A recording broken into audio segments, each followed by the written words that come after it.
Mas lalo pa nating pasarapin ang isa sa mga paborito nating pagkaing Pinoy tuwing tagulan. Kaya naman welcome to another episode of our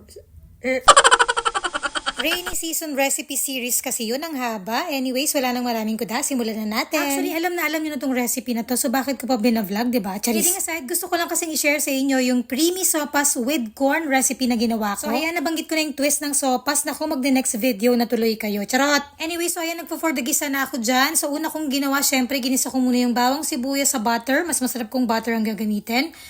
Tapos, sinunod ko yung boiled chicken breast and then yung diced carrot and sayote. At dahil masyadong nag-enjoy ang ina nyo sa bagisa, ayan, pati macaroni, ginisa ko na din. Naglagay na din ako dyan ng chicken cube, water, di ba parang lazy sopas lang ang peg. Anyway, so mekos-mekos lang, tapos pakuluin lang yan. Pag medyo malambot na yung macaroni, so pwede na natin i-add yung hotdog, cabbage, and pwede na rin tayo mag-add ng evaporated milk,